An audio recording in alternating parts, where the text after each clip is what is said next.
Bonjour à tous et à toutes, j'espère que vous allez bien, que vous êtes en pleine forme. Alors du coup, dans la vidéo d'aujourd'hui, nous allons voir comment devenir acteur de sa propre vie. C'est-à-dire comment arriver à avancer vers ce qui est vraiment important pour toi, comment arriver à atteindre les projets et les rêves que tu as depuis longtemps. Certainement, tu as déjà mis en place des actions, des stratégies pour pouvoir arriver à avancer vers tes projets, mais du coup, tu as du mal à t'investir. Et surtout, ce qui t'inquiète et ce qui te stresse, c'est peut-être des gens dans ton entourage te critiquent, peut-être tu es challengé par des personnes et tu ne sais pas comment faire pour vraiment développer ton plein potentiel et arriver à créer la vie que tu veux. Parce qu'il y a toujours une différence entre la vie dont tu as dans ton esprit et la vie que tu vis réellement. Peut-être tu vis des problèmes à l'école, peut-être tu vis du stress dans ton travail, où tout va bien, il n'y a pas trop de problèmes, mais peut-être tu as tendance à être trop dans le confort, à rester trop dans ta zone de confort, et du coup, tu te dis, je mérite, je mérite vraiment des choses positives dans ma vie, et vraiment, si par exemple je pouvais me mettre au sport, si vraiment je pouvais m'autoriser à voyager, si je pouvais, pourquoi pas, euh, atteindre mon projet professionnel, mon projet associatif, bah, vraiment voilà, je serais vraiment accompli. C'est à la fin de ma vie, euh, même si je ne suis pas la personne qui a eu le plus de réussite dans ma vie, je me dis sur mon lit de mort, avant de mourir, je me dis au moins j'ai eu la chance de croire à mon potentiel et vraiment j'ai la chance vraiment de tout donner, de m'investir à 100% et vraiment c'est ça qui a la valeur pour moi. Donc vraiment dans cette vidéo du coup accroche-toi bien car je vais te partager 5 clés qui vont t'aider à devenir acteur de ta vie, non pas spectateur. Alors du coup, la première clé, c'est de te fixer tes propres règles. En fait, c'est une clé qui est super importante ça, parce que tu as certainement un projet que tu vas atteindre, un projet qui est vraiment important pour toi, et parfois, tes proches peuvent te dissuader, te dire allez, sois raisonnable, trouve-toi un vrai emploi, un vrai job, et du coup, ça peut te freiner, ça peut te ralentir dans le développement de ton projet en fait, donc du coup dans l'avancement de ton objectif. Et l'idée, tu vois, c'est de dire, tiens, voici mes règles, voici mes règles. C'est-à-dire que par exemple, si tes règles, si tes codes à toi, c'est vers 5 séances de sport par semaine, et des gens pourraient te ralentir d'y aller, 3 c'est très bien, ou une séance de sport par semaine c'est très bien, vas-y, fais les choses à la cool, on se détend, et ben en fait, ça peut te freiner dans l'avancement, dans l'atteinte de ton objectif. Donc je ne te dis pas de ne pas écouter les autres. Je pense que c'est intéressant d'écouter les gens, d'écouter le point de vue des autres, mais c'est super important que quand il y a un objectif qui est vraiment important pour toi, et si justement tu veux devenir acteur de ta propre vie, bah, comme son l'indique, tu es le leader de ta propre vie. Tu es l'acteur de ta propre vie. Et qui dit acteur de ta propre vie, en fait, ça veut tout simplement dire que c'est toi qui fixes les règles, c'est toi qui fixes les conditions. Moi, par exemple, il y a quelques mois, en fait, je me mettais à créer des jeux vidéo et en fait, ma mère n'était pas forcément contente. C'est normal parce qu'en fait, dans son système de valeurs, dans son univers à elle, jouer à des jeux vidéo, même créer des jeux vidéo, c'est quelque chose qui est pas bien, etc., qui est négatif. Et du coup, moi, je m'en foutais. Pas je m'en foutais. J'ai pas que je m'en foutais complètement parce que je pense qu'on est tous un petit peu touchés, mais je m'en foutais dans le sens où même quand elle me challengeait, même quand elle n'était pas contente, j'arrivais quand même à avancer. Et en fait, tu dois vraiment avoir cet état d'esprit que même quand les gens ils sont pas d'accord avec ce que tu fais, même quand les gens te contredisent, tu dois toujours avancer, avancer, avancer. Deuxième clé, du coup, c'est de mettre du sens dans ce que tu vis. En fait, tout simplement, quand tu as un projet, quand tu as un objectif, et je crois que c'est une chose que disait Jim Rohn, d'ailleurs dans une vidéo que j'ai vue aujourd'hui, c'est l'idée, c'est vraiment, au-delà d'avoir un objectif, quel effet cet objectif te fait en fait. Pourquoi l'objectif va vraiment t'aider à vraiment créer quelque chose de magique dans ta vie, en quoi ta vie va vraiment devenir une vie extraordinaire, magique, surtout comment tu vas contribuer pour tes proches. C'est pas une approche bisounours, au contraire c'est très concret en fait, parce que on a tous des émotions, on a tous des rêves qui sont importants pour nous, et on n'est pas fait pour rester dans la routine, rester dans notre zone de confort. Là c'est plus finalement la société qui nous a formaté comme ça. Moi je pense qu'on a une mission pas forcément faire des grandes choses, contrairement à ce que beaucoup de gens pourraient te faire croire dans le dev perso, parce que tout ce que tu veux, c'est peut-être un truc simple. Ça peut être faire un voyage, peindre, participer à une association. En fait, comme je te disais dans les autres vidéos, le but, ce qui compte, c'est pas qu'il soit immense pour les autres ou simple. L'idée, c'est surtout c'est plus tes émotions, parce que tu peux agir pour un grand objectif qui fait très stylé comme ça, mais si l'objectif ne t'inspire pas du tout, tu vas abandonner et tu auras du mal à avancer. Donc du coup, ce qui m'intéresse, c'est pas tellement la grandeur de la vision, mais c'est plus l'intensité émotionnelle. Après, ça peut être un grand objectif hein, et à la fois des émotions, tu vois. Mais vraiment, tes émotions, tu dois vraiment les écouter, les ressentir, les vivre au quotidien, les véhiculer.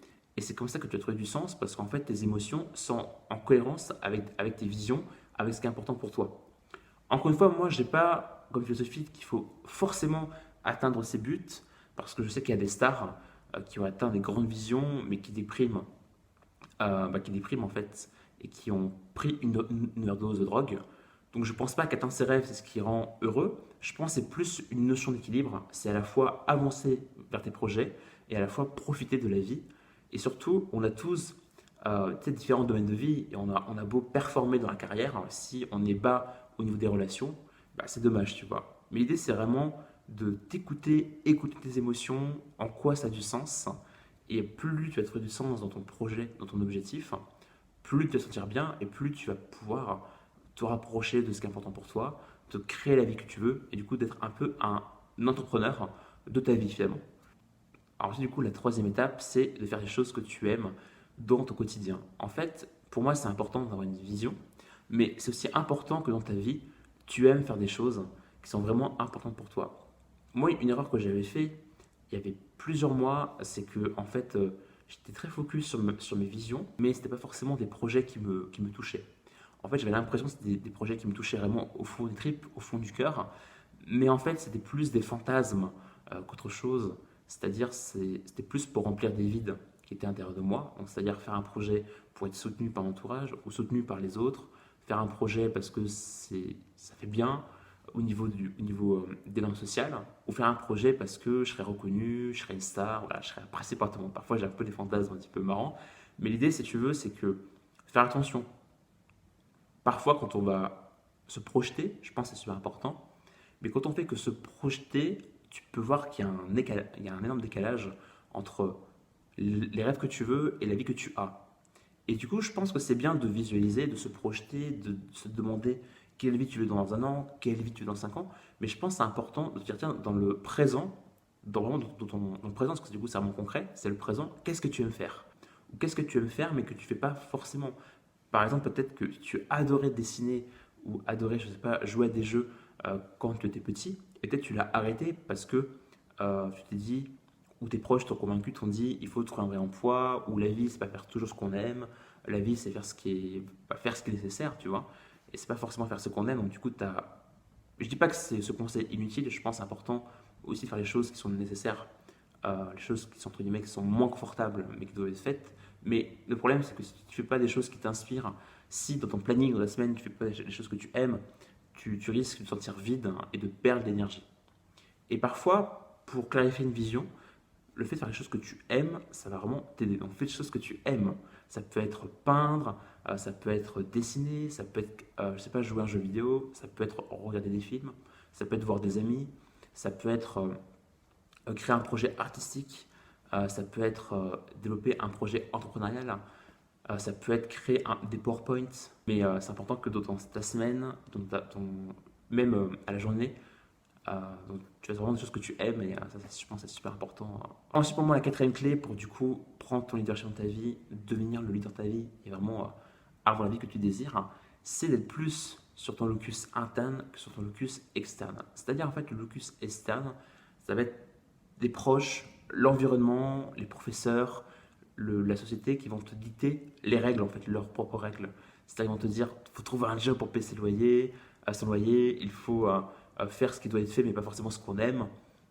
Et tu dois plus écouter ton locus interne. C'est-à-dire, moi, peut-être, toi, tout ce que tu veux, c'est faire du skateboard. Je sais que mon cousin, mon petit cousin, il adore faire du skateboard. Il m'a pas dit qu'il aimerait être champion, en tout cas, il veut être meilleur en skateboard. Et, parfois, bah, ça le saoule de faire les devoirs. Bon, est-ce que c'est bien, pas bien? Enfin, c'est un autre débat. Mais en tout cas, c'est important d'écouter ton locus interne, c'est-à-dire tu écoutes ce que tu veux vraiment faire dans ta vie, tu écoutes ce que tu as vraiment envie de faire et au-delà d'y penser, tu le mets en place directement. Moi, je te dis, il vaut mieux appliquer la meilleurité que tu as maintenant plutôt que d'attendre d'avoir une meilleurité plus tard. Pourquoi? Parce que on sait au fond de nous qu'il y a des choses qu'on aime faire, qu'on a des rêves, il y a des projets qu'on veut réaliser, que on a un peu en image la vie rêvée qu'on veut.